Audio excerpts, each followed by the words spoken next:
Alors, vous savez, quand les jeunes francophones de la région de Prescott-Russell vont graduer d'une école secondaire francophone telle que l'Escale, quelques choix s'offriront à eux pour une formation postsecondaire de niveau universitaire en français. Toutefois, vous le savez comme moi, dans la dernière année, ça l'a beaucoup brassé dans les milieux universitaires francophones. Alors, avec mon invité aujourd'hui, on fait le tour du sujet. On va parler des controverses de l'Université d'Ottawa, de Lafayette et des coupures à l'Université Laurentienne et des balbutiements de l'UOF, l'Université de l'Ontario français. Je tiens à préciser, pour être transparent, que voilà plusieurs années avec la FESFO, j'avais milité pour la création d'une université de langue française indépendante, mais qui n'était pas encore l'UOF. Alors voilà, je suis transparent et là-dessus, je vous souhaite une bonne émission.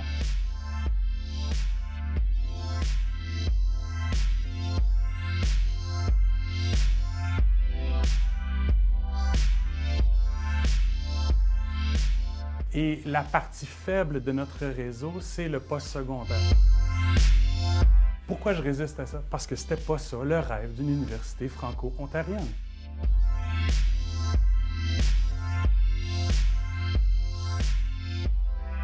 Alors, bonjour et bienvenue à Impact 925. Alors, votre émission produite par TVC 22 qui traite des enjeux francophones dans la belle région de Prescott-Russell. Alors, je suis votre animateur et aujourd'hui à l'émission, j'ai le plaisir de recevoir Monsieur François Charbonneau, professeur d'études politiques à l'Université d'Ottawa, qui a aussi été coordinateur de la recherche sur la francophonie canadienne et qui fut surtout jadis directeur général de l'Association des universités de la francophonie canadienne. Alors, Monsieur Charbonneau, un grand merci de vous être pointé et d'avoir accepté l'invitation. Ouais, ça me fait plaisir. Parfait. Alors, on se lance tout de suite dans l'entrevue. Alors, dans la dernière année, pas besoin de dire que ça a beaucoup brassé dans les milieux universitaires francophones. Je veux commencer en vous parlant de l'Université d'Ottawa. Cette année, vous n'êtes sûrement pas sans savoir que l'Université d'Ottawa s'est retrouvée à maintes fois dans l'eau chaude. Que ce soit toute l'histoire du mot en haine avec la professeure Verouchka Lieutenant-Duval ou la controverse des propos proférés par le professeur Amir Attaran sur Twitter, on a vraiment vu un clivage entre les francophones, ou des tensions du moins entre les francophones et les anglophones. Est-ce que vous avez senti cette fracture-là, ce clivage? Oui, certainement. Il faut par ailleurs relativiser un peu le clivage. Il divise surtout ceux qui ont appuyé la liberté universitaire, ceux qui ont reconnu et qui ont eu le courage de prendre la parole et de dire que le lieutenant Duval avait rien fait de mal. Quand vous êtes dans une université et que vous ne comprenez pas que le contexte et l'intention est ce qu'il y a de plus fondamental dans l'élocution, dans une prise de parole, si vous ne comprenez pas ça, vous ne méritez pas d'être professeur d'université. Quand on ne s'intéresse qu'à l'impact appréhendé d'une parole, au lieu de voir, mais qu'est-ce que cette professeure-là, dans ce cas-ci, essayait de dire? Qu'est-ce qu'elle essayait de transmettre comme information? À mon sens, vous êtes... enfin, évidemment, moi, j'avais pris très fortement position pour défendre le lieutenant Duval, qui, à mon sens, n'avait rien fait de mal et qui ne méritait pas d'aucune façon d'être traité comme elle a été traitée. C'est une tâche, c'est une honte pour l'Université d'Ottawa, clairement, et sa haute administration qui s'est révélée totalement inapte dans cette histoire. Cela dit, il faut alors et bien sûr, je dirais que généralement, les Anglo-Canadiens, étant davantage de culture américaine, sont beaucoup plus sensibles à cette réalité là qu'au Canada français. Vous utilisez l'expression, le mot en haine. Bien, écoutez, cette expression-là n'existait pas en français avant l'affaire Lieutenant Duval. On n'utilisait jamais, on utilisait le terme, puis c'est tout. Personne ne se sentait blessé ou offensé. Donc, on a...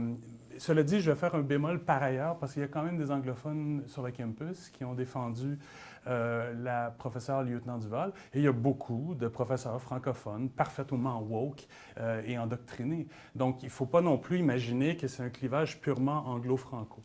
Mais c'est vrai que le traitement médiatique a été quand même assez différent du côté anglophone que du côté francophone. Du côté anglophone, c'est venu conforter une sorte d'opinion générale. Hein, les francophones, en gros, c'est une bande de xénophobes, puis c'est pas anormal qu'ils utilisent des termes offensants parce qu'ils sont trop cons pour comprendre que ça offense.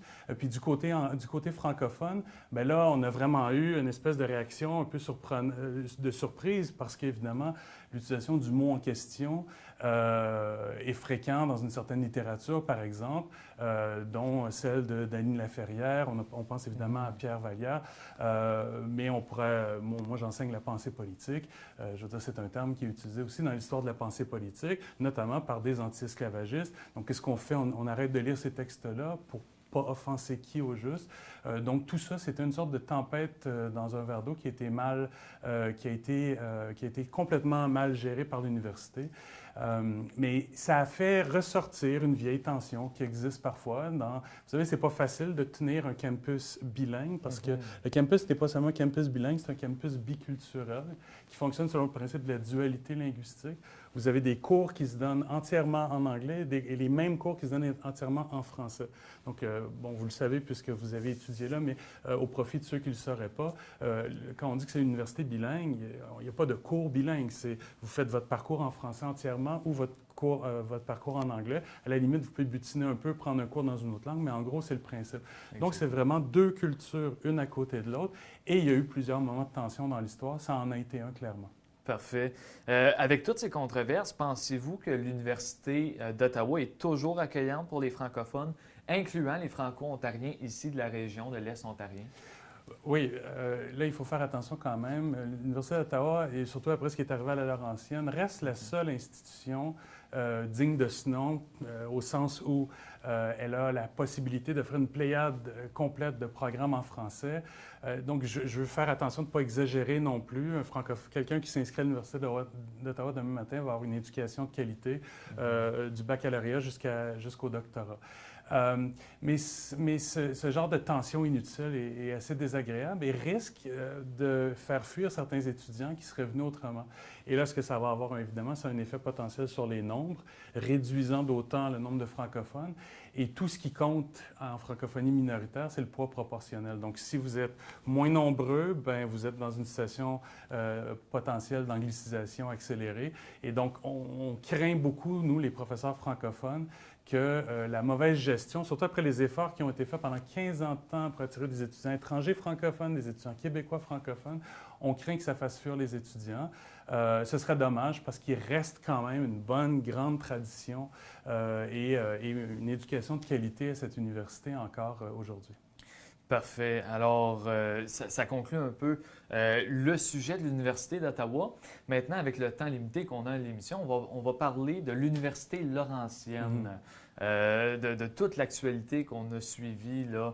Le lundi 12 avril 2021, l'Université Laurentienne annonce qu'elle est en insolvabilité financière et qu'elle fait appel à la loi sur les arrangements avec les créanciers et se cache de ses créanciers. Elle coupe 28 programmes de langue française en incluant les maîtrises francophones. Et ça, c'est 58 de son offre totale des programmes francophones.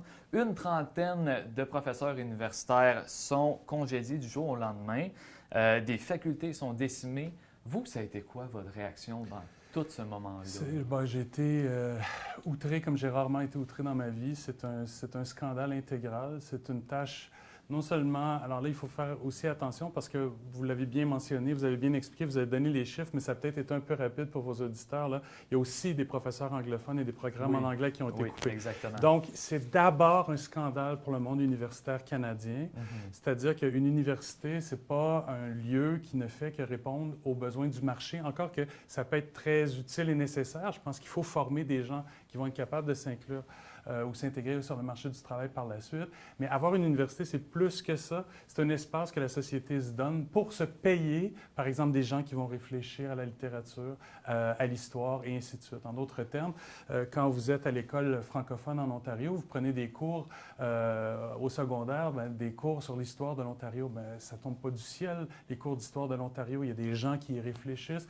Ces gens-là sont dans des facultés qu'on a coupées, notamment à l'Université Laurentienne. Laurentienne. Et Laurentienne, je pense en particulier aux historiens, parce qu'ils étaient non seulement bien connus, publiaient beaucoup, étaient très dynamiques. On ne soupçonne pas toujours ce dynamisme vu de l'extérieur, mais je pourrais vous en parler en long et en large, mais les sociolinguistes, par exemple, étaient reconnus mondialement, faisaient des colloques, ils ont lancé une tradition de colloques sur les langues qui, après avoir commencé à Sudbury, ont ensuite été au Maroc, en Géorgie, en Italie. Donc, c'est pour vous donner une idée. C'est-à-dire qu'une francophonie complète en Ontario a besoin d'un réseau institutionnel fort et la partie faible de notre réseau, c'est le postsecondaire. Il y a des raisons historiques à ça. Ça s'est développé un peu sur la base des institutions religieuses qui existaient auparavant. Mais on n'a pas le contrôle de nos propres institutions et on a vécu, mais vraiment, dans tout ce qu'il y a de plus brutal, ce que ça veut dire que ne pas avoir le contrôle de ces institutions.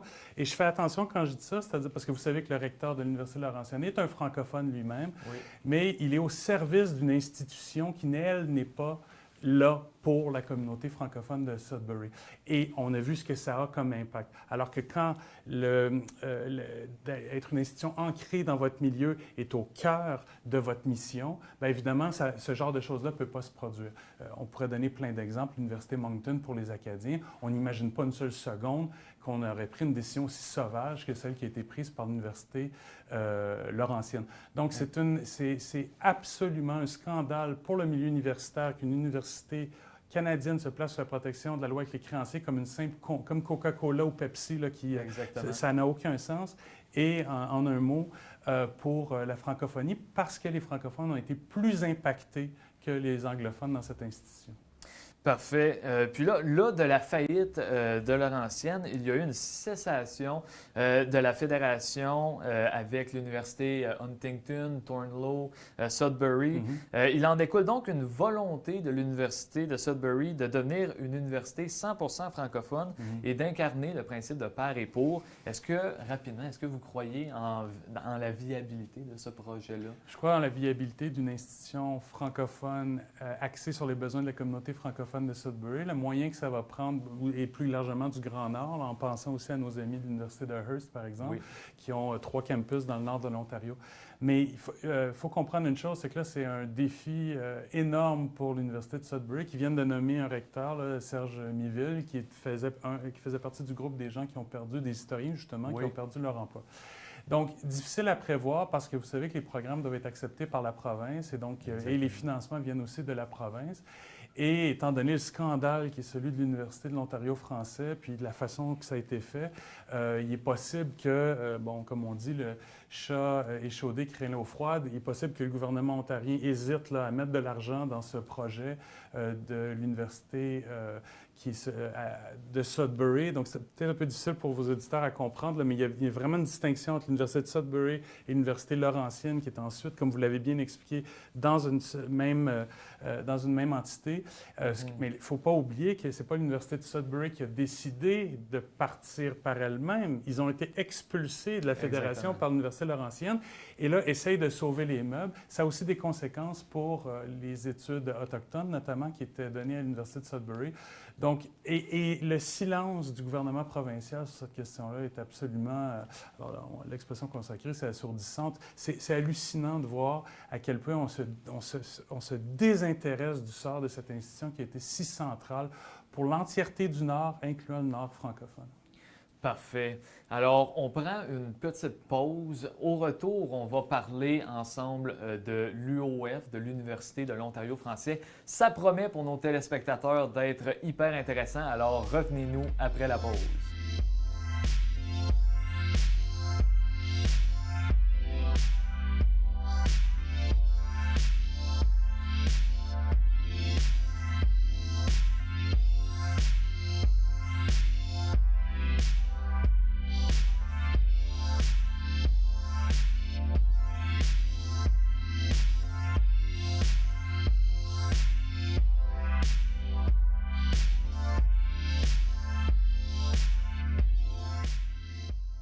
Alors, rebonjour et bienvenue en deuxième partie d'émission d'Impact 925. Alors, on continue la discussion de tantôt, mais maintenant, on va se déplacer sur le sujet chaud de l'UOF, l'Université de l'Ontario français. Alors, le 7 septembre prochain, l'Université de l'Ontario français, soit une université de langue française à Toronto, ouvrira ses portes après plusieurs années de tractations politiques. Monsieur Charbonneau, du début, vous avez été quand même un critique du projet de l'UOF. Si l'on cite, par exemple, vos objections lors des États généraux organisés par le REFO ou encore de votre article cinglant écrit dans Le Droit en 2017, même qu'en février dernier, vous aviez publié une vidéo sur YouTube pour expliquer les raisons de vos inquiétudes que les gens peuvent aller visionner en ligne. Après plusieurs mois de cette publication-là, de votre vidéo sur YouTube, est-ce que vous avez encore les mêmes craintes? J'ai les mêmes craintes. Je vais quand même faire une précision. Oui. Moi, je n'ai pas une perspective dans laquelle je pense que les Franco-Ontariens ne devraient pas avoir d'université. Oui. Au contraire, je suis pour la création d'une université de grande taille sur la base d'une scission de l'Université d'Ottawa. Donc, je ne suis pas du tout dans la même logique que mon recteur, là. Moi, je suis dans une logique... Et peut-être que ma perspective est irréaliste. Ça, j'en suis très conscient. Il faudrait voir ce que veulent vraiment les Franco-Ontariens, est-ce qu'ils préfèrent des institutions bilingues ou des institutions unilingues francophones. Mais moi, je pense que les Franco-Ontariens devraient avoir accès au même type d'éducation dont profitent les Anglo-Québécois. Et donc, ma perspective, elle est beaucoup plus radicale. Donc, ce n'est pas une critique d'une université de l'Ontario français en tant que telle. Mais j'avais des inquiétudes, elles sont encore là. Mes inquiétudes étaient très simples. D'abord, le projet a été pensé essentiellement par des idéologues, et ça, je persiste et signe là-dessus, c'est-à-dire des gens qui étaient convaincus qu'il suffit de décréter qu'il y aurait une université à Toronto, puis que les jeunes viendraient, alors qu'écoutez, si vous réfléchissez un instant, Toronto, c'est une ville qui est très anglophone.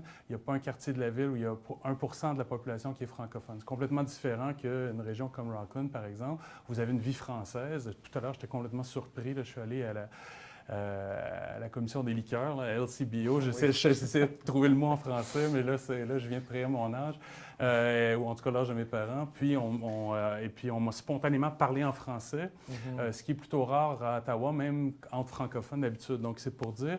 Donc, dans une région très française, vous allez avoir une demande, et en plus, les emplois pour bilingues sont à Ottawa. Pour l'essentiel. Évidemment, il y en a un peu partout dans la province, mais à Ottawa principalement. Donc, déjà, faire ça à Toronto, c'était un défi. Et ensuite, la façon dont ça a été fait, c'est que l'université ne pouvait pas doubler des programmes qui existaient déjà en français ailleurs dans la province. Donc ça, c'est un suicide absolu. C'est impossible que ça puisse fonctionner pour une raison que j'explique effectivement dans cette vidéo, mais qui est très simple à comprendre. Les étudiants ne vont pas à l'université pour aller à l'université. Ils vont à l'université parce qu'ils s'imaginent dans un poste plus tard. Ils s'imaginent mathématiciens, ils s'imaginent avocats, ils s'imaginent médecins, et ainsi de suite. On n'offrait rien de tout ça. 4 programmes, études de la diversité humaine, études des humanités numériques. Donc, même si ces programmes-là avaient été des bons programmes, le maximum qu'on aurait pu faire, c'est un nombre très, très, très limité d'étudiants. Et pourquoi je résiste à ça? Et je suis à peu près le seul qui le fait, honnêtement, là. Pourquoi je résiste à ça? Parce que c'était pas ça, le rêve d'une université franco-ontarienne. Ça fait 50 ans que les francophones... Il y a un choix qui a été fait dans les années 60 du bilinguisme. C'est pour ça qu'on a l'Université d'Ottawa. Mais déjà, à l'époque, certains rêvaient d'une université franco-ontarienne de grande taille en réseau. Et il y a eu un mouvement admirable, le REFO, qui a souhaité obtenir cette université-là. Ils ont été admirables, bien mieux que les gens de ma génération. Nous, on s'est battus à moitié. Eux se sont battus pour vrai.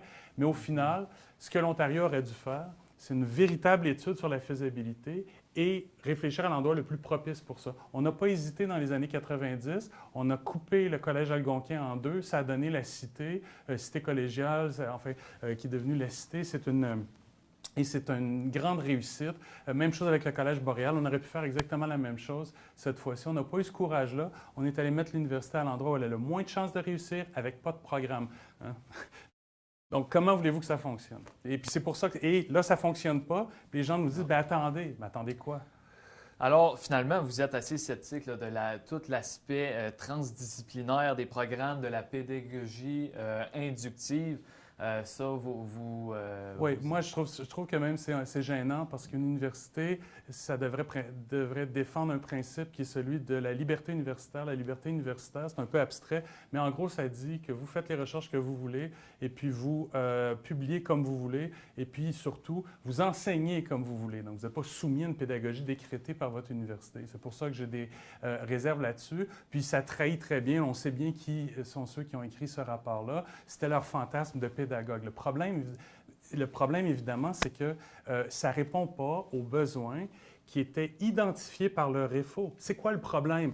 Les Franco-Ontariens ont bien moins accès aux programmes en français que les anglophones. C'est-à-dire que là, je ne me souviens plus exactement des chiffres, mais en français, vous avez à peu près entre 25 et 30 des programmes qui sont disponibles pour la population anglophone.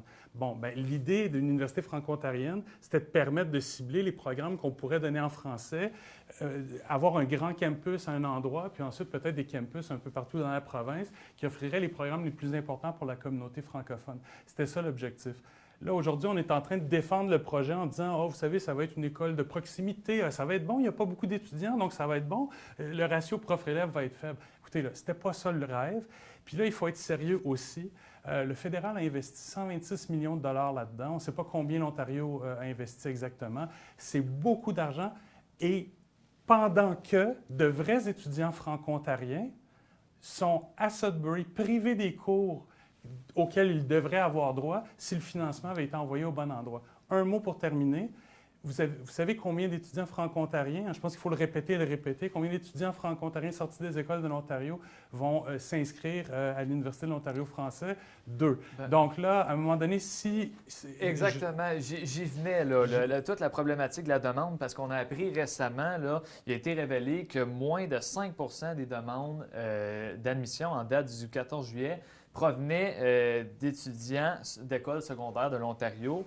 Le nouveau recteur, Pierre Ouellette, et l'UOF blâment l'acceptation tardive des programmes de l'UOF par le gouvernement et toute l'influence de la pandémie. Est-ce que vous acceptez les mêmes conclusions qui sont proposées ici? Pierre Ouellette est un homme de grande qualité. C'est quelqu'un qui a fait sa marque à l'Université de Hearst, qui a tenu ça à bout de bras pendant des années. Je n'ai que des éloges pour cet homme qui, j'espère, va sauver l'Université de l'Ontario français.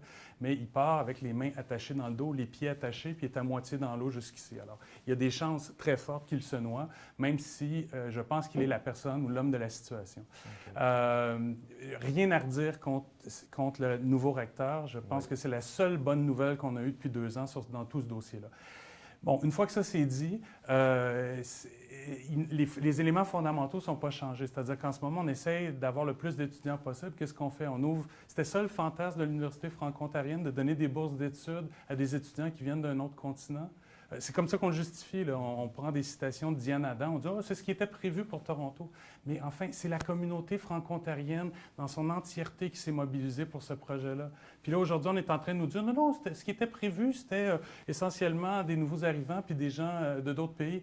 Écoutez, toutes les universités maintenant acceptent des étudiants qui viennent de l'étranger, très bien. Mais le rêve de l'université franco-ontarienne, c'était pas ça. C'était de répondre à une demande qu'on nous disait provenir de l'Ontario. Alors, cette demande, elle est où? Elle est dans le Nord, elle est effectivement dans la région d'Ottawa. Si vous aviez une université demain matin de 13 000 étudiants comme il y a à l'Université d'Ottawa, en incluant peut-être avec une fusion les étudiants de l'Université Saint-Paul, plus les nouveaux qui auraient intérêt à ce type de campus, on parle d'une université de 15 000 étudiants avec une faculté de médecine puis une faculté de droit.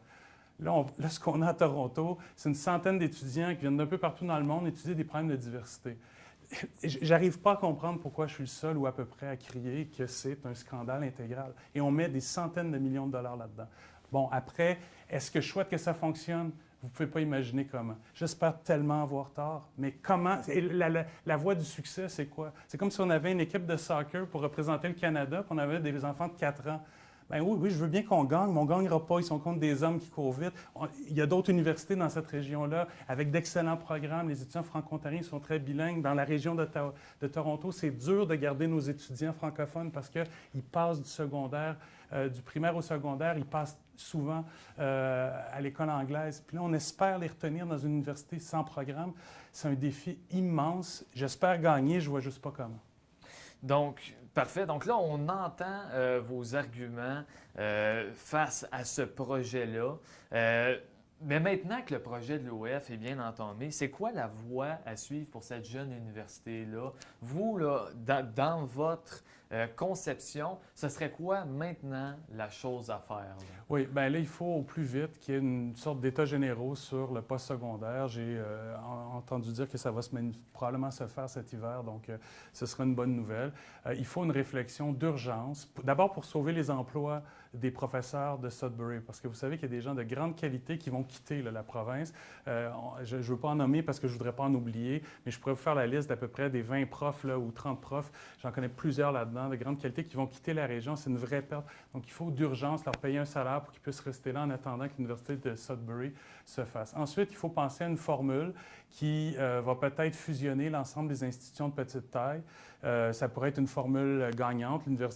Le Sud et Sudbury et Hearst auraient intérêt peut-être à faire quelque chose de commun puisqu'on parle de nombres très restreints, avec des partenariats pour offrir un plus grand nombre de cours peut-être avec l'Université d'Ottawa. Évidemment, ce à quoi j'aspire est presque impensable. Je suis conscient, je suis réaliste que c'est pas demain matin qu'on va fusionner l'Université d'Ottawa en deux, personne n'en veut, mais ça reste le projet qui me semblait le plus fécond. Comme c'est pas possible, bien, il va falloir essayer de voir comment cette institution-là peut offrir les cours qui sont donnés et qui sont populaires pour les étudiants franco-ontariens. On a déjà annoncé qu'il y aurait des cours en éducation. C'est une bonne nouvelle et il faut aller dans cette direction-là. On part vraiment on part vraiment dans un contexte où ça va être très, très, très difficile. Pas impossible, mais très difficile. Sur le très long terme, bien sûr, si on continue de pomper de l'argent là-dedans, quelque chose en sortira. Mais vous savez, on a eu d'autres expériences comme ça dans cette région-là. Le Collège des Grands Lacs n'existe plus et était parti sur des bases à peu près aussi boiteuses. Puis ça a donné le résultat que ça a été fermé. Ouais. Parfait. Bien alors, un grand merci, M. Charbonneau, d'avoir fait le point sur les milieux universitaires francophones dans la dernière année. On le sait, comme on disait en introduction, ça a beaucoup bardassé. Là, peut-être qu'il y a d'autres choses dans la prochaine année qui s'en viennent aussi. Donc, c'était vraiment important d'en parler. Je vous remercie d'être venu à l'émission. Vraiment, vous avez été généreux de votre temps. Merci. Merci à vous. Alors, c'est tout pour notre émission d'aujourd'hui. Pour nos téléspectateurs à la maison, revenez-nous la semaine prochaine parce qu'on va parler d'une thématique quand même assez importante, c'est-à-dire l'accès à la propriété chez les jeunes et les premiers acheteurs. Alors, ça promet d'être intéressant. Alors, un gros merci et on se revoit la semaine prochaine.